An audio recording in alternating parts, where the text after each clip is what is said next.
Hi guys, welcome to my channel again. তো দেখো, চলে আসছে নতুন একটা ভিডিও নিয়ে। তো আজকের এই ভিডিওতে আমরা মূলত আলোচনা করব যে অঙ্গনওয়াড়ি কর্মীদের মোবাইল শুধুমাত্র অঙ্গনওয়াড়ি কর্মী এবং আশা কর্মীদেরকেই দেওয়া হবে। মানে বেসিক্যালি কি, যে স্মার্টফোনের কথা বলা হয়েছিল যে কর্মীদেরকে দেওয়া হবে 8,000 টাকা করে, এবং পরবর্তী সময় দেখি আমরা যে সেটাকে বাড়িয়ে কিন্তু 10,000 টাকা করেও করা হয়েছে, এবং অফিসিয়াল নোটিশেও আমরা এটা দেখেছিলাম।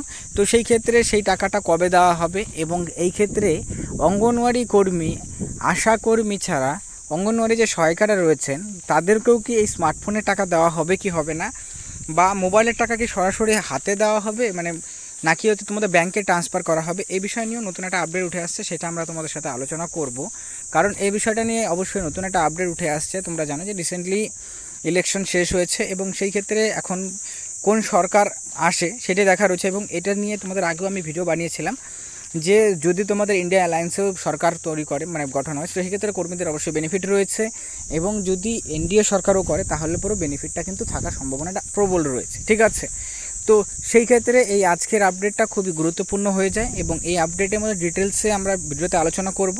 তো অবশ্যই ভিডিওটি শেষ পর্যন্ত দেখবে, এবং দেখার পর নিজস্ব মতামত অবশ্যই জানাবে। যদি ভিডিওটা ভালো লাগে লাইক করবে, চ্যানেল নতুন থাকলে চ্যানেলটিকে সাবস্ক্রাইব করে রাখবে এরকম ভিডিওগুলো সর্বপ্রথম পাওয়ার জন্য। তো চলো সমালোচনা করে মেন বিষয়টা ভিডিওতে আলোচনা করা যায়। তো দেখো, সো প্রথমত যে স্মার্টফোন নিয়ে যে আপডেটটি রয়েছে সেই আপডেটটাই আমরা আলোচনা করব, যেখানে বলা হচ্ছে যে স্মার্টফোনের টাকাটা কবে দেওয়া হবে। তো দেখো, বেসিক্যালি যেহেতু এখন সরকার গঠন করা হবে, ঠিক আছে, এই মাসের মধ্যেই তোমার সরকার গঠন নিয়ে কোন পলিটিক্যাল পার্টি সরকার গঠন করছে এটা নিয়েও একটা এখন সংশয় অবশ্যই রয়েছে ইন্ডিয়া অ্যালায়েন্স এবং এনডিএ নিয়ে। কারণ এই জায়গাতে কোনো পলিটিক্যাল পার্টি কিন্তু যে মেজরিটি মানে 272টা সিট, সেই সিট কিন্তু পায়নি, যার জন্য কি একটা কনফিউশন অবশ্যই রয়েছে যে কোন পলিটিক্যাল পার্টিস এখানে সরকার গঠন করবে। তো যাই হোক, এই ক্ষেত্রে যে স্মার্টফোনের বিষয়টি উঠে আসছে সেটা কিন্তু অবশ্যই দেওয়া হবে, এবং এটা আগস্ট মাসে কর্মীদেরকে ফোনটা দেওয়া হবে কিনা এই বিষয় নিয়ে তোমাদের বিষয়টা যে জানা দরকার সেটা হচ্ছে যে আগস্ট মাসে কিন্তু অবশ্যই দেওয়ার সম্ভাবনা রয়েছে। সে এনডিএ সরকার হোক বা তোমাদের ইন্ডিয়া অ্যালায়েন্সের যে সরকার যদি গঠন করা হয় তাহলে পরেও কিন্তু আগস্ট মাসেই কিন্তু এবার স্মার্টফোনটা দেওয়ার একদম সম্ভাবনা প্রবল রয়েছে। কারণ এই ক্ষেত্রে এনডিএ কিন্তু একটা সিম্পল যে মেজরিটি, ঠিক আছে, মেজরিটি কিন্তু পায়নি। কারণ এটার প্রভাবও কিন্তু অনেকগুলো রয়েছে, এই যে কর্মীদের উপর যে কাজের চাপ যেভাবে করে বেড়ে চলেছে, সেই ক্ষেত্রে বেতন বৃদ্ধি করা হয়নি। শুধুমাত্র আয়ুষ্মান ভারতের যে কাজগুলো রয়েছে, কার্ড রয়েছে, সেটার মধ্যে কর্মীদেরকে নথিভুক্ত করা হয়েছে শুধুমাত্র।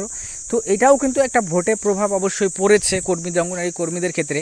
তো সেই ক্ষেত্রে এটার প্রভাবটা যেহেতু পড়েছে এবং যেহেতু মেজরিটি পায়নি, তো সরকার কিন্তু চাইবে না যে এরকম ধরনের মিস্টেক আরেকবার হোক, ঠিক আছে, যদি এনডিএ সরকার গঠন করে। ঠিক আছে, তো এটা একটা বেনিফিট হবে, এবং সেই ক্ষেত্রে কিন্তু অবশ্যই কর্মীদেরকে এবার যে স্মার্টফোনের টাকাটা এটা কিন্তু ডিস্ট্রিবিউশন অবশ্যই করা হবে। কিন্তু সেটা আগস্ট মাসে হবে কিনা, দেখো আগস্ট মাসে হওয়ার সম্ভাবনা প্রবল রয়েছে।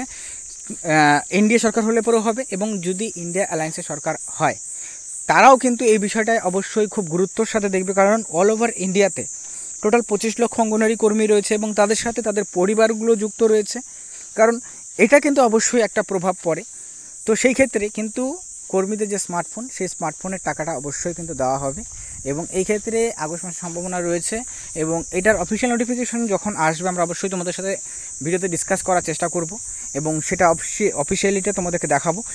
কিন্তু যে প্রবণতা রয়েছে সেটা আমি তোমাদের সাথে ডিসকাস করলাম, এবং কী কী পসিবিলিটিস রয়েছে। আর এছাড়াও যে অঙ্গনওয়াড়ি সহায়িকারা রয়েছেন, অঙ্গনওয়াড়ি সহায়িকাদের কিন্তু এখানে যে স্মার্টফোনের কথা বলা হচ্ছে, তো অঙ্গনওয়াড়ি কর্মীদের কিন্তু মানে অঙ্গনওয়াড়ি সহায়িকাদের কিন্তু স্মার্টফোনের আপাতত কোনো রকম আপডেট আসেনি, কিন্তু সম্ভাবনা এখানে কিন্তু অবশ্যই একটা তৈরি হয়েছে যে অঙ্গনওয়াড়ি সহায়িকাদেরও দেওয়া হতে পারে। ঠিক আছে, কারণ তাদেরকে যেহেতু অ্যাসিস্টেড মানে কাজ করতে হয়, ইনসেন্টিভের টাকা তাদেরকে দেওয়া হচ্ছে, তো সেক্ষেত্রে তাদেরকেও কিন্তু ইনক্লুড করা হতে পারে। বাট এটা নিয়ে এখনও পর্যন্ত অফিসিয়ালি কোনো রকমভাবে আপডেট আসেনি, বাট এটা স্পেকুলেশন করা যাচ্ছে যে অবশ্যই অঙ্গনওয়াড়ি সহায়িকাদেরও কিন্তু এই স্মার্টফোনের টাকার দেওয়া হতে পারে। ঠিক আছে, তো যাই হোক, এই আপডেটটাই ছিল ভিডিওটি দেখার জন্য অসংখ্য ধন্যবাদ।